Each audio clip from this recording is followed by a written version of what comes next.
The Tonight Show studio was electric that Tuesday evening. The familiar blue and gold lights painted the stage in warm hues as the Roots laid down their signature groove. Jimmy Fallon bounced behind his desk with that infectious energy that had made him America's favorite late-night host, his smile wider than the Manhattan skyline glowing behind him.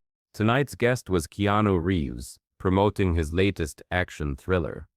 The audience erupted as Keanu walked out, that characteristic humble wave and soft smile that had endeared him to millions. He wore a simple black suit, no tie, looking effortlessly cool, yet somehow vulnerable under the bright studio lights. "Keanu Reeves, everybody," Jimmy announced, his voice carrying that trademark enthusiasm that could make reading a phone book sound exciting. The audience's applause seemed to go on forever, a testament to the love people felt for this enigmatic actor who had given them Neo, John Wick, and countless moments of unexpected kindness. But something was different tonight. As Keanu settled into the guest chair, Jimmy noticed it immediately. Those usually warm brown eyes seemed distant, carrying a weight that the studio lights couldn't illuminate. Keanu's smile, while genuine, appeared to require effort. "So Keanu, you've got this incredible new movie coming out," Jimmy began, launching into his prepared questions with practiced ease. "Tell us about the stunts, the preparation, the whole experience." Keanu nodded, responding with his characteristic thoughtfulness, but his answers felt mechanical. Where there was usually passion and engagement, tonight there seemed to be something else, a heaviness that even Keanu's natural grace couldn't entirely mask. Jimmy, ever the professional, continued with the interview. They talked about motorcycle training, fight choreography, and working with the cast. The audience laughed at Jimmy's impressions and Keanu's dry observations. Everything appeared normal, exactly what viewers expected from The Tonight Show. Then it happened. During a commercial break, as makeup artists touched up their faces and production assistants adjusted lighting, Jimmy leaned over to Keanu. "You okay, man? You seem a little..." Keanu looked up, and for the first time that evening, his mask slipped completely.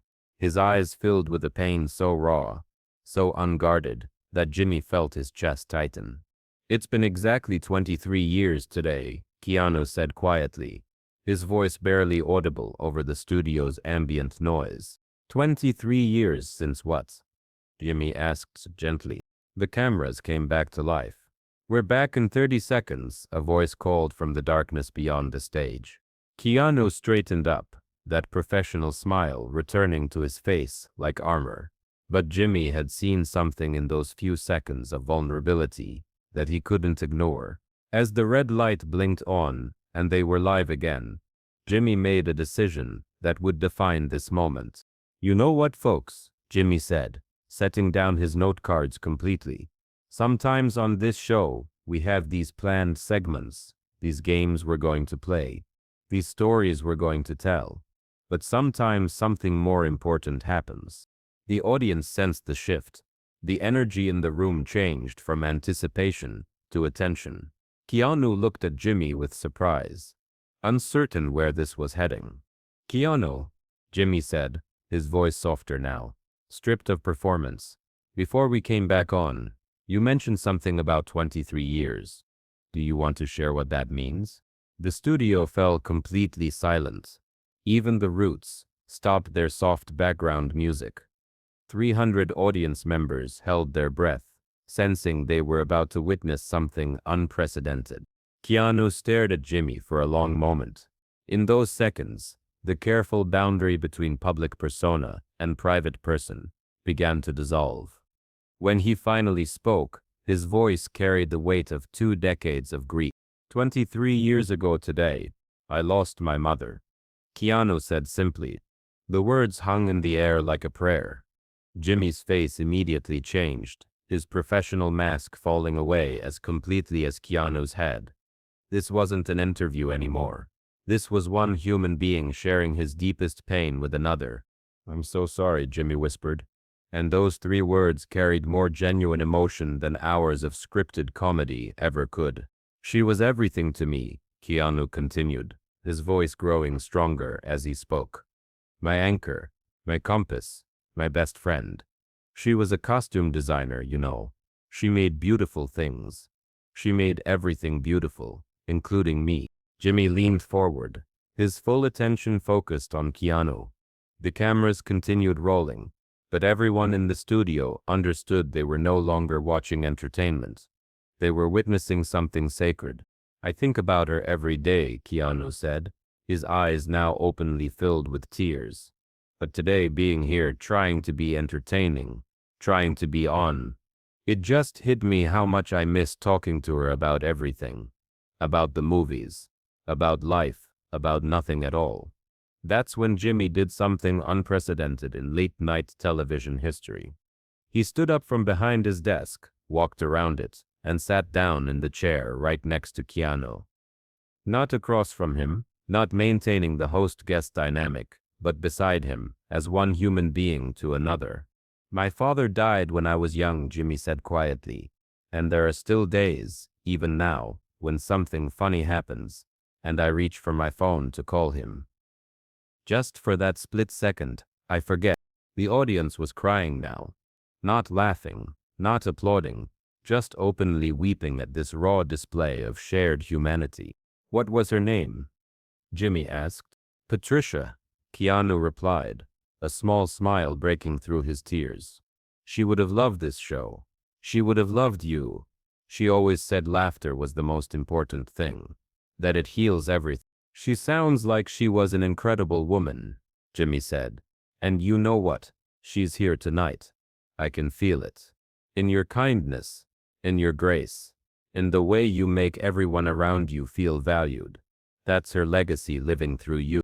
Keanu looked at Jimmy, and in that moment, two men who had spent their careers making others happy, allowed themselves to be sad, to be vulnerable, to be completely and utterly human. Thank you, Keanu whispered, for letting me say her name on television, for letting me miss her out loud. Jimmy reached over and put his hand on Keanu's shoulder. Patricia, he said, looking directly into the camera. Wherever you are, your son is still making the world more beautiful, just like you did. The show ended differently that night. No games, no comedy bits, no high-energy farewell, just two men sitting together in comfortable silence, proving that sometimes the most powerful moments happen when we stop performing and start being. But the magic didn't end when the cameras stopped rolling. As the studio audience filed out, many stopped to wipe their eyes. Several approached the stage, not for autographs or selfies, but to share their own stories of loss. An elderly woman in the front row told Keanu about losing her daughter. A young man spoke about his grandmother, who raised him. In that moment, the studio became a sanctuary for shared grief and healing. Jimmy walked Keanu to his dressing room personally, something he rarely did with guests. They didn't speak much, but the silence between them was comfortable, understanding. Before Keanu left, he turned to Jimmy with tears still fresh in his eyes. You know, Keanu said softly, Patricia always told me that the best conversations happen when you forget you're having one. Tonight, for the first time in years, I forgot I was on television. I just talked to someone about my mom. Jimmy nodded, his own eyes misting again. That's what she would have wanted, isn't it? For you to keep talking about her, to keep her memory alive. She used to say that people don't really die as long as someone remembers their laugh, Keanu replied.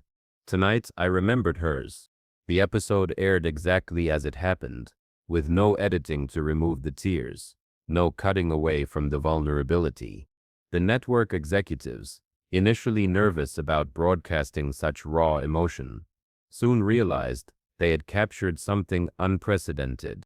Social media exploded with responses. Patricia Reeves began trending worldwide. Thousands of people shared photos and stories of their own lost mothers, fathers, siblings, friends. The hashtag became a digital memorial, where grief was welcomed, not hidden. Late-night television critics called it the moment authenticity returned to TV. Mental health advocates praised both men for normalizing grief and showing that successful beloved figures could be vulnerable without losing their strength. But perhaps the most powerful response came from a letter Jimmy received 3 weeks later. It was from a teenage boy in Oregon who had lost his mother to cancer. He wrote, "I saw you and Keanu cry about your parents, and I realized it was okay for me to cry about mine too. I thought crying made me weak, but you showed me it makes me human. Thank you for letting me see that even heroes have broken hearts." Jimmy kept that letter framed in his office, a reminder that sometimes the most important thing a the entertainer can do is stop entertaining and start connecting. Keanu, for his part, began incorporating stories about Patricia into his interviews. He spoke about her costume designs, her love of laughter, her belief in kindness above all else. Her memory became not something he carried in painful silence, but something he shared as a gift to the world. Years later, Jimmy would say that the Keanu episode changed how he approached his show. "I realized that night that my job isn't just to make people laugh," he reflected. "Sometimes it's to give people permission to cry, to grieve, to be real in a world that often demands we pretend everything is okay." The studio where they filmed that episode now has a small plaque backstage. Sometimes the most beautiful moments happen when we forget we're performing and remember we're human. And somewhere, perhaps, Patricia Reeves was smiling, knowing that her son had found a way to honor her greatest lesson, that authentic connection, even in grief, is what makes us most alive.